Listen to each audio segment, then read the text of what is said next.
Ну что, купил? Денег не хватает немного. Ну ты даешь, все уже купили. Ну что, другого игрока в команду искать? Найди деньги или возьму у матери. Да нет, я найду деньги. Соцсети и мессенджеры стали полем для вербовки несовершеннолетних для совершения преступлений различного характера – мошенничества, распространения наркотиков, терроризма. Неокрепшие умы подростков кураторы дурманят обещаниями хорошего заработка, но ничего не говорят им об уголовной ответственности.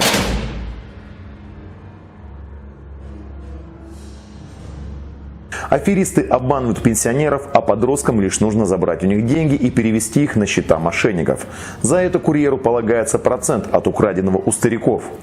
В нашей республике помощников аферистов полицейские вычисляют и задерживают на второй или даже на первый день такой работы. За посредничество мошенникам им грозит до 2 лет лишения свободы. Хочу принести свои искренние извинения всем тем лицам, у кого я забрал деньги мошенническим способом.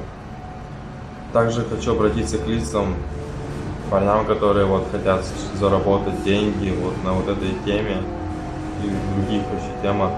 И не стоит туда идти, вас найдут очень быстро и привлекут к уголовной ответственности.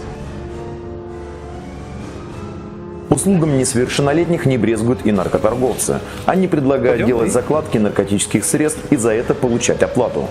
От такого предложения нужно отказаться. За распространение дурмана юным закладчикам грозит до 8 лет лишения свободы. Украинские националисты призывают в свои ряды юных россиян для совершения терактов. Они выплачивают деньги за повреждение или поджоги объектов железнодорожной или авиационной инфраструктуры, которые могут привести к крушениям поездов и самолетов, к человеческим жертвам. Руководствуясь статьями 97-101 и 108 Уголовно-процессуального кодекса Российской Федерации, постановил избрать в отношении пресечения в виде заключения под стражу сроком на 2 месяца. Несовершеннолетним стоит понимать, это терроризм. За данное преступление предусмотрена уголовная ответственность до 10 лет лишения свободы. Задумайся, стоят ли кровавые деньги десятков лет, проведенных за решеткой. Одним своим необдуманным решением вы можете перечеркнуть свое будущее.